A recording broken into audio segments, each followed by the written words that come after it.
Grace only went for the food and to celebrate an old acquaintance. But when the bride vanished just minutes before the ceremony, all eyes turned to her. What happened next stunned everyone in the room. Grace Walker was a quiet and humble seamstress from a small town in Devon called Elmsworth. She lived a simple life spent mostly working in her small sewing shop, sipping tea while hand-stitching dresses, and keeping out of everyone's way. She didn't chase excitement. She preferred the comfort of routine and the calm of quiet evenings. So when an elegant cream envelope arrived at her doorstep one breezy Thursday morning, she almost tossed it in the bin, assuming it was a flyer or wedding catalog. But it wasn't. The envelope was thick, embossed, and hand-addressed in calligraphy, Miss Grace Walker. Inside was a formal invitation, gold foil letters on ivory cardstock. You are cordially invited to the wedding of Miss Emily Carter, Mr. Daniel Bennett, Saturday, the 12th of June at the Rosegate Hall, London. Grace blinked at the names. Emily Carter. It took her a moment. She hadn't thought about Emily in years. They'd gone to the same secondary school once, though they'd never been close.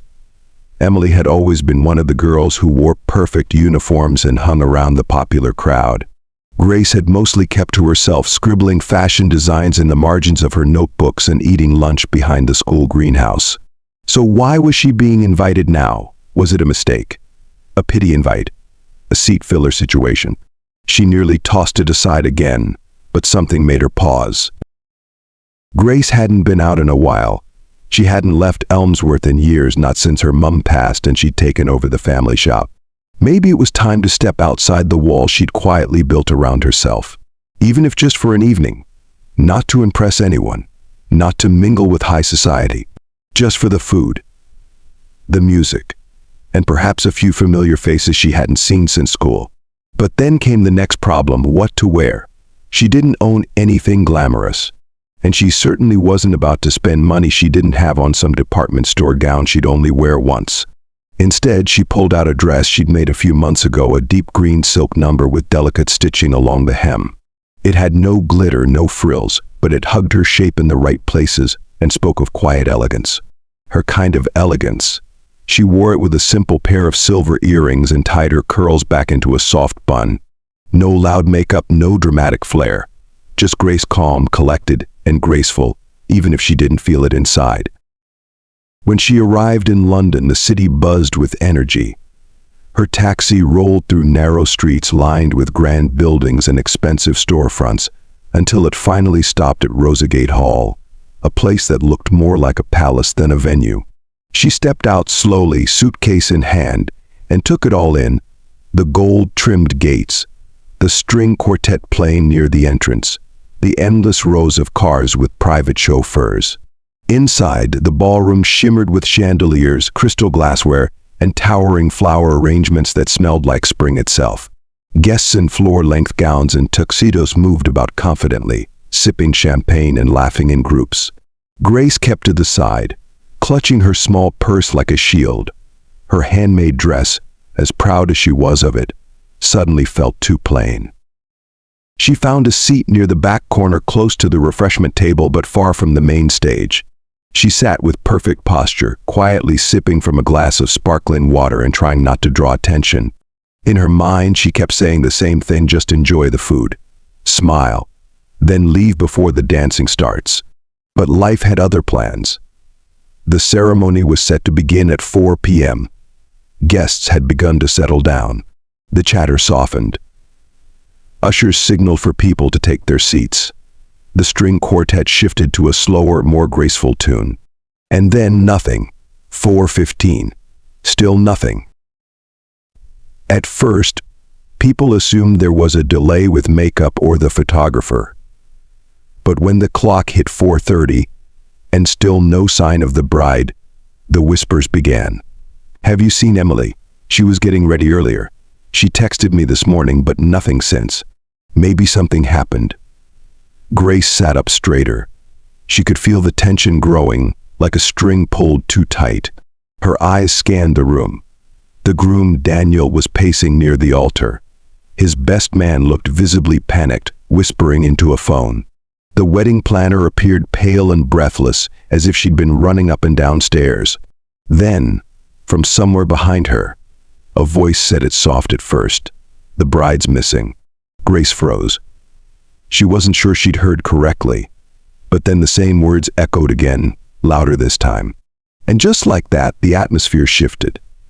The once excited murmur turned into something darker, anxious, confused, electric.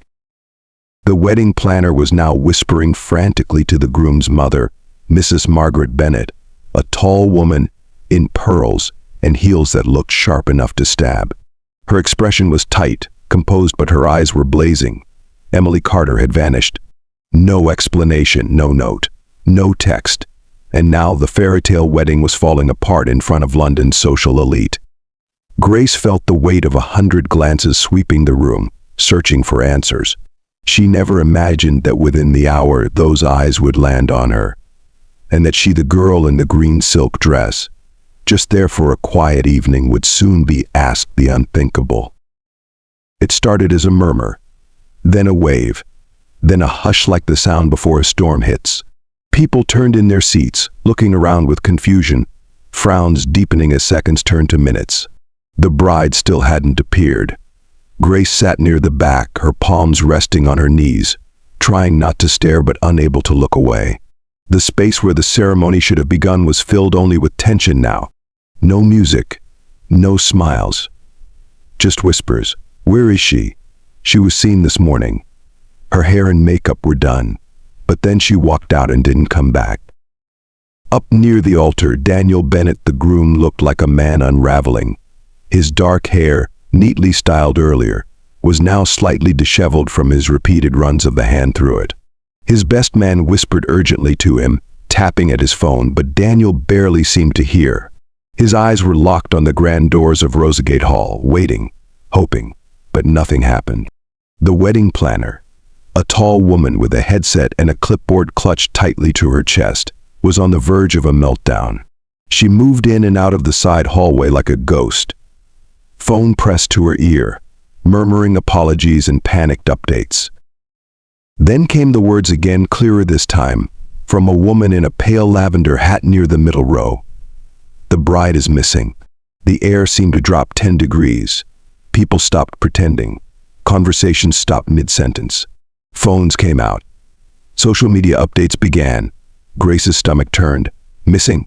That wasn't just lateness. That wasn't nerves or wardrobe malfunction. That was serious. A few rows ahead, someone pulled up the bride's Instagram. Her last story had been posted around 10 a.m. A short boomerang of Amelie twirling in her silk robe, coffee in hand.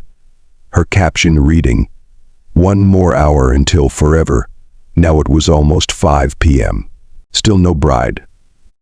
At the front of the hall, Margaret Bennett, Daniel's mother, stood still as stone. Her perfectly pressed dress and polished heels radiated class and power, but the grip she had on her clutch bag betrayed her fury. She leaned toward the wedding planner. Her lips moved fast, low, sharp. A few heads nearby tried to catch what she was saying, but her voice was like a blade, too quiet to hear, too dangerous to interrupt. Grace watched her, fascinated. Mrs. Bennett looked like the kind of woman who didn't just host weddings, she orchestrated them. This event wasn't just a family gathering. It was a performance, a press opportunity, a business arrangement. And the lead actress had just vanished. Daniel suddenly left the altar and sat heavily in one of the front chairs. His elbows on his knees, he covered his face with both hands. He wasn't crying, not exactly, but the weight of the day was pressing hard against him. Grace felt a flicker of sympathy. He looked lost and surprisingly human. But then came the moment no one could have expected. Mrs. Bennett stepped forward, high heels clicking on marble, eyes scanning the rows of guests. The hall, now thick with silence, watched her like she was about to deliver a royal decree. Then she stopped. Her eyes locked on someone. Grace. Grace blinked, unsure at first if she was imagining it. She shifted slightly in her seat. But Margaret Bennett pointed, unmistakably. "Her," she said aloud. The room followed her gaze. Guests turned their heads confused. Some even looked behind Grace to see if someone else was being referenced. "Excuse me," the wedding planner asked, startled. "That girl," Margaret said firmly. "In the green." Grace felt her chest tighten. Me, what was happening? "She's neat, presentable, respectable," Mrs. Bennet said. "If Emily isn't coming, we will go on with the ceremony. That girl will stand in her place." Gasps. A few laughs. A wave of awkward murmuring broke across the room. "She can't be serious. Is this a joke? This isn't a rehearsal." But Margaret Bennet didn't smile. "We will not let this day collapse," she said. "That girl will stand in. Just for today. Until this is resolved." Grace was frozen in place. People were staring. Someone near her even lifted a phone as if to start filming. Her heartbeat thundered in her ears. Was she really being asked to pretend to be the bride? Before she could think of an escape, someone was at her side. Daniel. He didn't look composed anymore. He looked tired. His voice was soft when he spoke. "I know this is insane," he said, lowering his voice so only she could hear. "I know we don't know each other, but I can't let my family suffer this humiliation." Grace opened her mouth, but nothing came out. "You don't have to be my wife," he said quickly. "Not really. Not forever. Just help me get through this." It sounded so absurd, so ridiculous, so completely wrong, but she looked at him. And something in his eyes, something honest, almost pleading, made her hesitate. The entire room waited. Phones pointed. Eyebrows raised. Grace stood. The silence thickened. And then in a voice barely louder than a whisper, she said, "Okay." The hall had never been so quiet. Dozens of guests sat frozen, their eyes locked on Grace Walker, the girl in the simple green dress, now rising slowly from her chair. No music played. No speeches filled the air. Just the steady beat of tension, the clicking of phones being raised, and 100 silent questions that no one dared to voice. Did she just say yes? Was this actually happening? Who even is she? Grace's legs felt unsteady as she took a step forward, following Daniel Bennet, the man she had just agreed unthinkably to marry. Well, pretend to marry, maybe. Even that part wasn't clear. She passed rows of guests who leaned in closer, whispering behind cupped hands. Some gave her pitying glances. Others looked at her with open suspicion, even contempt. A few were already snapping photos, eager to upload the next shocking update. Grace focused on her breathing. One step, then another. She was escorted through a side door, where the wedding coordinator was already waiting, shaky, wide-eyed and clearly at the edge of panic. "Miss Walker, was it?" she asked, flipping through a clipboard like it might contain the answers to life itself. "Yes," Grace said, voice barely above a whisper. I need you to put this on." She held up a white garment bag. Grace hesitated. "Is that her dress?" The coordinator nodded awkwardly. "We don't have time for fittings. The best we can do is pin it where needed. You're roughly her size. With heels and hair pulled back, we can make this work. The family just needs photos. A ceremony. Something to keep up appearances." Appearances. The word stung, but Grace nodded. She had already agreed, hadn't she? Inside the changing room, Grace undressed slowly, almost reverently. Her green dress slipped off and folded into her hands like she was shedding her real self, her ordinary life. The bridal gown was heavy, beautiful but overwhelming. Layers of satin and lace, with delicate beading and a long train. Not something made for someone like her, someone who stitched simple dresses in a dusty little shop in Elmsworth. The stylist came in silently, pinning the sides, adjusting the waist, fixing the neckline.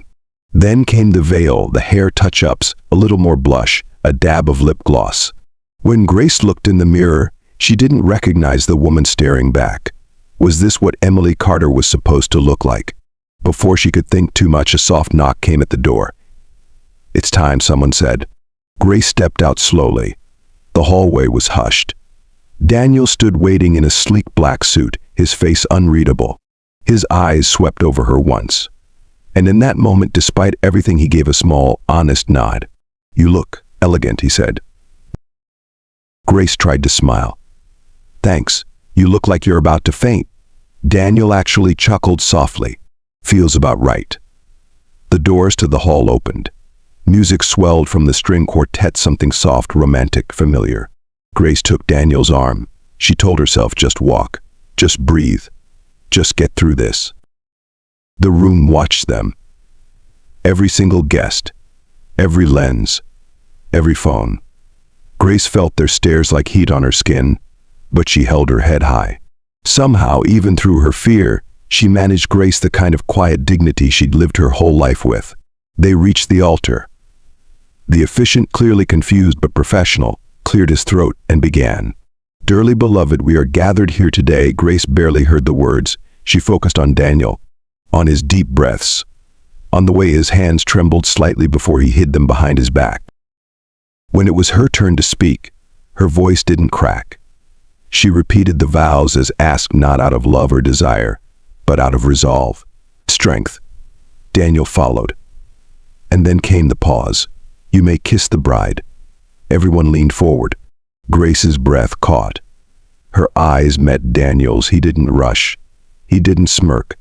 He simply gave her a look, asking, not assuming. She nodded. Barely. He stepped forward and kissed her gently, not on the lips but on the forehead. The room applauded.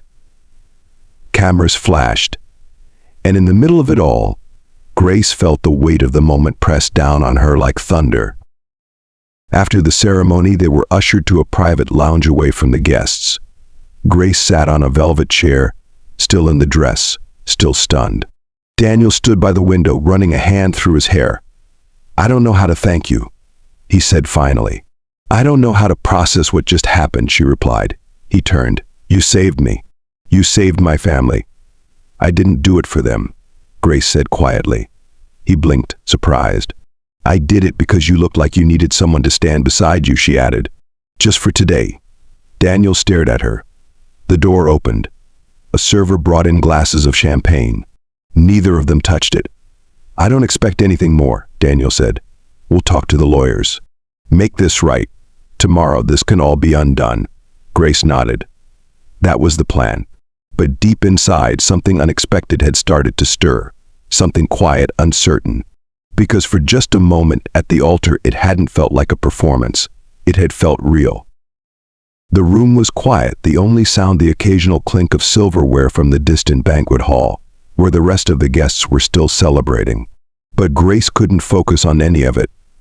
Her mind was racing. Daniel sat down across from her, the air between them thick with the unspoken tension of what had just transpired. He ran his hands through his hair again, as if trying to process it all in some physical way. "I still can't believe this is happening," he muttered. "I don't know what I'm supposed to do now." Grace stared down at her hands, her fingers absently twisting the fabric of her dress. The weight of the situation settled in. She had known, when she agreed to this, that it was a temporary thing, an act. But now, looking at the man sitting in front of her, his face drawn, his eyes tired, it didn't seem that simple. "I'm not going anywhere," she said softly, meeting his gaze. "But tomorrow we do what we need to do. Lawyers, paperwork. Make it official, then move on with our lives, right?" Daniel said, though he didn't sound convinced. His eyes were distant, somewhere beyond the window. "And you'll be fine."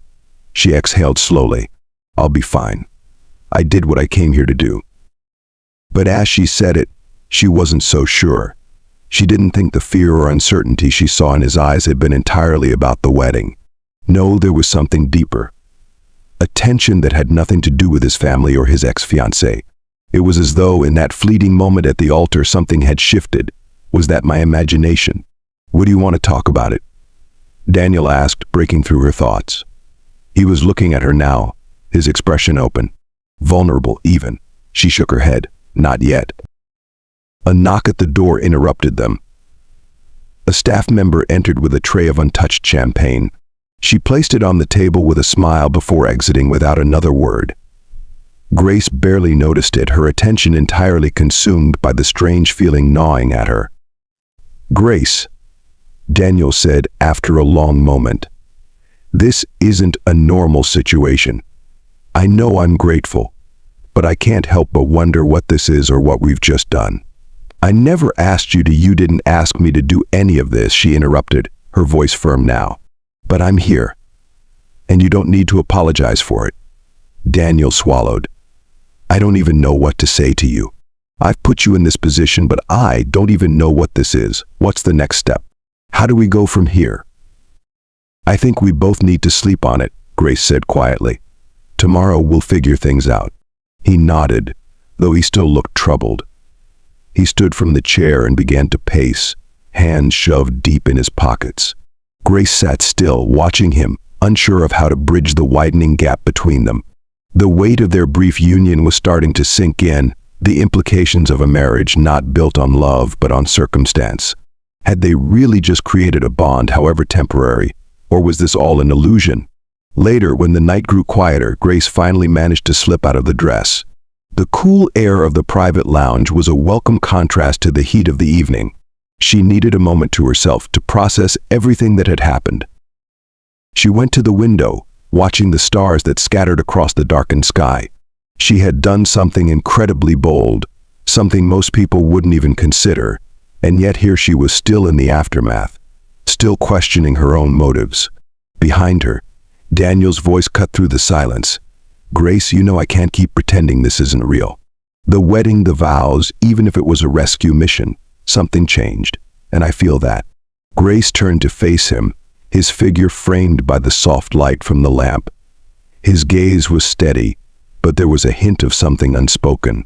You're not the only one, she said, her voice barely a whisper. But don't read too much into it. We did what we had to do. That's it. His eyes flickered with something unreadable. I can't ignore it. I can't pretend nothing happened. Grace sighed, her chest tight. You're making it more complicated than it needs to be. Daniel stepped closer, his voice low. Maybe that's what happens when something real happens, Grace. Even if it's temporary, it still counts. She shook her head, retreating to the far corner of the room.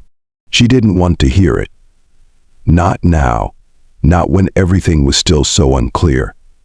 A long silence stretched between them, neither willing to give voice to what they both felt. Finally, Daniel broke it. I'm not saying we need to act on it, but I want you to know that this thing between us, I don't take it lightly. Grace looked at him, her heart racing, but she didn't respond. What could she say? How could she explain that part of her was drawn to him, in spite of herself? That part of her wanted to believe this could be something more than just a contract. But they couldn't afford to believe that. Not now, not after everything. Instead, she chose silence. It was easier that way. And Daniel seemed to understand, finally stepping back, giving her the space she needed. He cleared his throat, almost as if to mask his own discomfort. Tomorrow, we'll talk to the lawyers. We'll take care of everything. But for tonight, I think we both need some rest. Agreed, Grace replied quietly. She didn't look at him as she turned away to slip under the covers, the cool sheets offering little comfort for the turmoil swirling inside. Daniel lingered by the door for a moment before quietly stepping out, closing it behind him with a soft click. And for the first time that night, Grace allowed herself to exhale. She didn't know what came next, but at least for now she was no longer alone. Morning sunlight filtered through the white curtains of the guest room. Grace sat up slowly, still in the oversized sleep shirt she had changed into after slipping out of the wedding gown. Her body ached, not from physical strain, but from the emotional exhaustion of the day before. She blinked, allowing herself a few seconds to settle into the reality of where she was. This wasn't her room. This wasn't her life. And yet she was here, married to a man she barely knew, involved in a story that had gone far beyond her quiet tailor's life in the suburbs. She slid out of bed, padded to the window, and looked out at the narrow garden behind the guest house. Birds chirped. The world was still turning. But inside her, something felt permanently altered. Downstairs, she could hear the faint hum of voices. She changed into a plain blouse and jeans from the small overnight bag the staff had found for her. As she made her way down, she braced herself for whatever came next. When she reached the sitting area, Daniel was already dressed in a crisp navy suit, his phone in one hand, coffee in the other. His tie was still undone, the top button of his shirt open. He looked like he hadn't slept either. Their eyes met. He nodded. "Morning," he said. "Morning," she replied, her voice cautious but not cold. "I ordered breakfast," he said, gesturing to the small dining nook. "Didn't know what you liked, so I got everything." Grace glanced at the table: scrambled eggs, toast, fruit, tea, and coffee. She felt a tug in her chest. It wasn't grand, but it was thoughtful. "I appreciate it," she said, sitting across from him. They ate in silence for a few minutes. The clinking of utensils filled the space that their words didn't. Daniel looked up halfway through his eggs. "My mother wants to meet with us today." Grace stopped mid-bite. "Why?" "She wants clarity," he said, setting his fork down. "She's concerned about the fallout. The press is still circling. Rumors are spreading." "And Sienna?" she asked, her tone neutral but steady. "She hasn't spoken to me yet," he said. "But she did call my mother. She's saying it was all a misunderstanding, that she panicked but wants to fix things." Grace lowered her fork slowly. "So she wants to come back?" Daniel nodded. "Yes. And your mother? Does she want that too?" A pause. "She wants what's best for the family name. Whether that's fixing things with Sienna or pushing this situation under the rug, she'll decide after speaking with both of us." Grace nodded, keeping her face unreadable. Inside, her thoughts swirled like a storm. This wasn't about feelings anymore. It was about image, legacy, control. And somewhere in the middle, she, the quiet guest from the back row, had become a central figure in a family crisis that had nothing to do with her. "I can meet with her," Grace said quietly. "I have nothing to hide." Daniel watched her carefully. "You don't have to defend yourself, Grace. You did something extraordinary yesterday. None of this should be falling on you." She offered a soft, humorless smile. "I walked into the fire, Daniel. I can't pretend I didn't." After breakfast, they rode together to his family estate. The drive was mostly silent. Grace kept her eyes out the window, watching the city pass in a blur of buildings, parks, and high-rise dreams. The mansion loomed into view, sleek, modern, and intimidating. White pillars, glass balconies, a well-manicured lawn that looked too perfect to touch. Grace had been there only once before yesterday, but had already felt haunted by the weight of what had happened. Inside, Madame Eleanor, Daniel's mother, was waiting in the formal sitting room. She was dressed immaculately in cream and pearls, her expression unreadable as she gestured for them to sit. Grace kept her posture straight, her voice calm. She would not shrink. "I've called for a family attorney," Eleanor began. "We need to discuss the marriage, the legal standing, and the potential annulment." Daniel opened his mouth, but Eleanor held up a hand. "Let me speak first." Grace braced herself. "I want to be clear," Eleanor said, her gaze sharp. "What you did yesterday, stepping in, preserving the dignity of the day, was courageous. For that I am grateful." Grace didn't respond. She didn't trust the word grateful from a woman who had, hours ago, treated her like a stand-in prop. But Eleanor continued, "This arrangement cannot stand. It was born of chaos. The media is speculating. The investors are watching. Daniel has a future to protect." Grace swallowed, nodding once. "I understand." Daniel leaned forward. "Mother, no one's asking for a lifetime commitment here. But we can't act like she doesn't matter.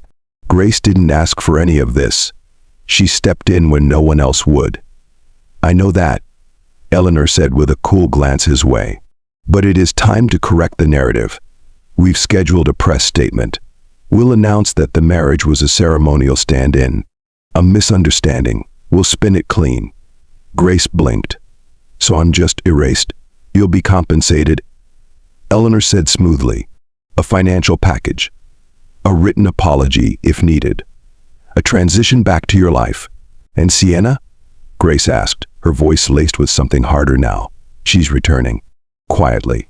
"No more press. No more spectacle." Grace nodded slowly, then looked at Daniel. His jaw was tight, but he didn't speak. Something in his eyes had changed, a flicker of guilt. Or uncertainty.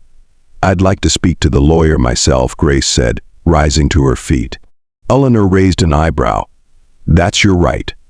Grace turned and walked out of the room, heart pounding. She had entered this house yesterday as a guest, then as a stand-in bride. and now she didn't even know what she was anymore.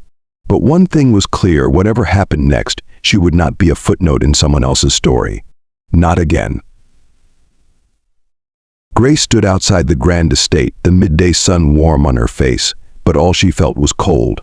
The air around her was quiet, too quiet, like the world was holding its breath, while decisions about her life were being made behind polished doors. She had asked to speak to the lawyer not because she wanted to fight, but because she needed clarity. This wasn't just about one impulsive day anymore. It was about her name, her dignity, and the truth. A staff member led her to a small private office where a man in his 40s with steel gray hair and a sleek suit waited. "Miss Carter," he greeted her with a nod. "I'm Alan Morris, the family's legal advisor."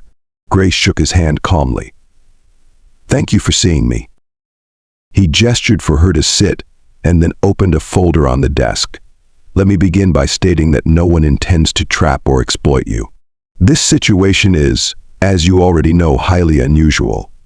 What we're aiming for is a clean and private dissolution and annulment on the grounds of mutual understanding. No court, no press." Grace folded her hands in her lap. "That would be fine if things were still private." He hesitated. "I've seen the headlines, Mr. Morris," she continued. "The photos, the blogs. I've been turned into a meme. People are laughing, speculating, dissecting every second of yesterday like it was a reality show. So you can imagine why a quiet, respectful exit doesn't exactly seem guaranteed." He nodded slowly. "You're right. The narrative has gotten away from us. The media was tipped off before the wedding even started." "By who?" she asked, frowning. He shrugged lightly. "It could have been a staff member. A guest. The bride herself. We don't know." Grace exhaled, rubbing her fingers together. "So I become the easy headline, mystery bride at billionaire wedding. It's unfortunate," he said gently. "But that's why we're offering compensation. We want to help you step away from this cleanly. We'll handle the public statement, clear your name, and include any reasonable amount for emotional distress." She looked up at him. "You think this is about money?" Alan blinked. "Isn't it?" "No," she said firmly. "It's about the fact that people are treating me like a prop in a story I didn't write. I was a guest. I didn't ask for this, I didn't want this, but when everything fell apart, I stood up. I helped. And now I'm being swept aside so the real characters can return." He didn't respond right away. She didn't expect him to. "I want one thing," she continued. "Control over my own voice. If you want me to disappear from this story, then I at least get to tell it properly. I want to speak. My way. Once." He studied her for a moment. "You mean a public statement?" "No," she replied. "I mean an interview, one controlled and honest, with someone I trust. Then I'll walk away. No drama, no lawsuits." The lawyer leaned back in his chair, tapping his pen against his folder. "That's unusual, but it's not unreasonable. I'm not here to hurt anyone," Grace said. "Not Daniel. Not even Sienna. But I won't let people rewrite who I am." He nodded slowly. "Let me speak with the family." Grace stood. "Thank you." As she exited the office and returned to the car waiting for her outside, she pulled out her phone. Dozens of missed calls, messages, and notifications blinked at her. She opened one social media app and scrolled. There she was standing beside Daniel at the altar. One post had circled her simple dress in red and labeled her as the tailor bride. Another joked about the DIY Duchess. She felt the sting of it, but also something else, a quiet defiance. They didn't know her, but they would. Later that evening, Grace returned to her apartment. The familiar scent of lavender soap and fresh cotton welcomed her back into her space. It was modest, a small 2-bedroom flat over her shop, where bolts of fabric and half-finished gowns still waited. She collapsed onto the couch, her mind still spinning. An hour passed before her phone rang. She answered, expecting a friend. But it was Daniel. "Hi," he said, his voice tentative. Can I come by?" There was a pause. Then, "Yeah," she answered. Okay, 20 minutes later, he arrived dressed down in jeans and a hoodie. No driver, no guards. Just him. She opened the door, and they stood facing each other for a beat. For the first time, there was no pressure, no ceremony, no audience. "You sure you want to be seen here?" she asked. He gave a faint smile. Right now, I don't care who sees me. They sat in her living room. Grace offered him tea, and he accepted. He looked around at the sewing machines, the walls with pinned sketches, the soft yellow of her curtains. It felt real, lived in, warm. I've never been anywhere like this, he admitted. She raised a brow. You've never been in a tailor shop. I've never been in your tailor shop, he said. That surprised her. I heard about what you told the lawyer, he added. About wanting to speak. I need to, she said. Not to be famous, just to reclaim my name. Daniel nodded. I'll support you. Say what you need to say. You deserve that, she studied him. And you? What do you want? His eyes lingered on her for a long time before he answered. I don't know yet, he said honestly. Everything's still a mess. But I know this, you were the only person who stood still when everything else was falling apart. Grace looked down at her tea, heart thudding. For a moment they said nothing. Then he added, whatever happens next, I want it to be real. Not arranged, not for show. Grace met his gaze. Then we take it slow, she said. One truth at a time. And for the first time since the day they said I do, there was no tension, no pretense, only the fragile beginning of something neither of them had expected. The next morning, Grace awoke to the sound of her phone vibrating constantly on her nightstand. At first she didn't want to look. After everything that happened, she expected more criticism, more jokes, more strangers poking into a life they didn't understand. But when she finally reached for it and opened her screen, the headlines caught her by surprise. The tone had changed. No more laughing emojis, no more mocking memes. Instead, the world was beginning to see her.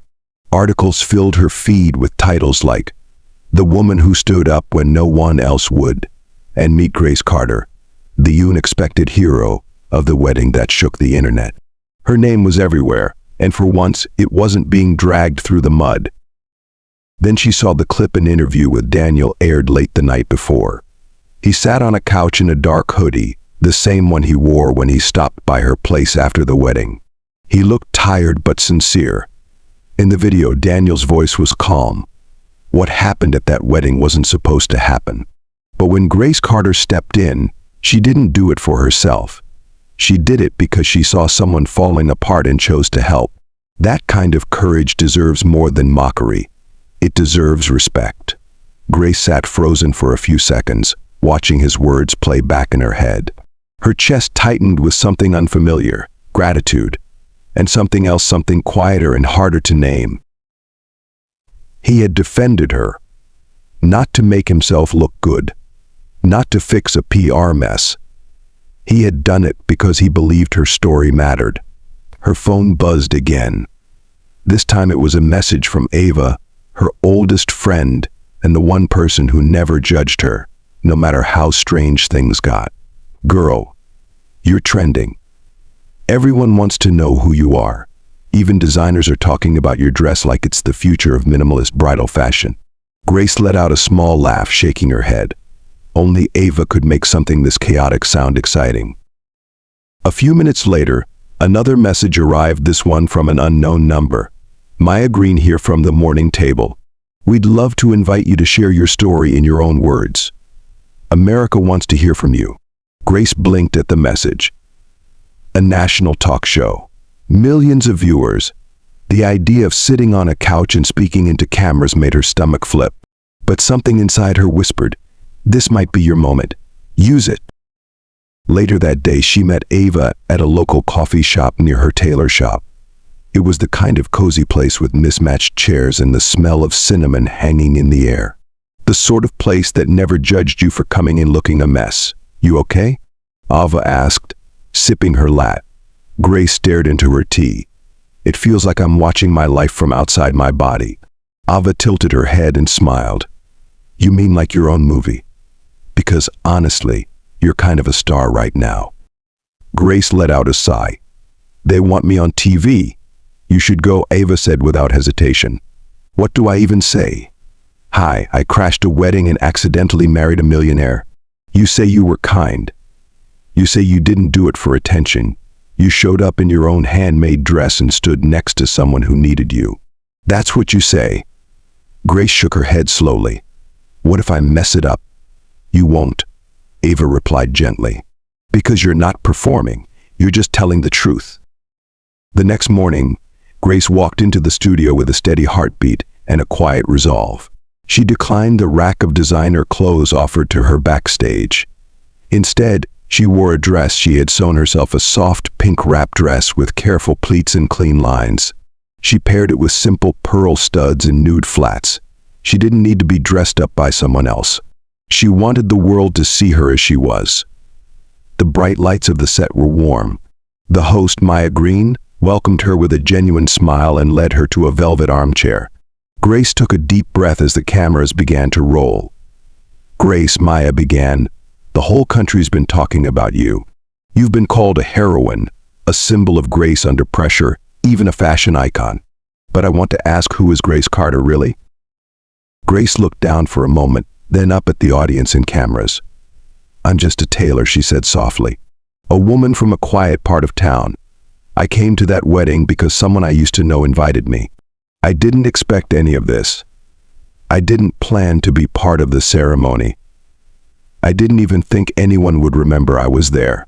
She paused, her voice growing steadier. But when things started to fall apart, I saw a man standing alone in front of everyone. And I remembered what it feels like to be alone like that. So I did the only thing I could. I stood with him, just for that moment. The audience was silent, listening intently. Maya leaned forward. And you'd do it again? Grace nodded. If someone needed me, yes. Because sometimes we're placed in people's lives not to change everything, but just to hold them steady when things go wrong. The rest of the interview was gentle, thoughtful. Grace talked about her sewing shop, her late parents, raising her younger brother, and how she nearly didn't attend the wedding at all. By the end of the segment, the audience gave her a standing ovation. And once the show aired, the world truly changed. Social media exploded again, but this time with admiration. Messages poured in from people across the country, women thanking her for showing that kindness still mattered, men admitting they cried watching her story, children drawing pictures of her in her soft pink dress. Orders flooded her small shop's website. Clients she never imagined wanted dresses designed by her hand. And then came a quiet message from Daniel. You were incredible today.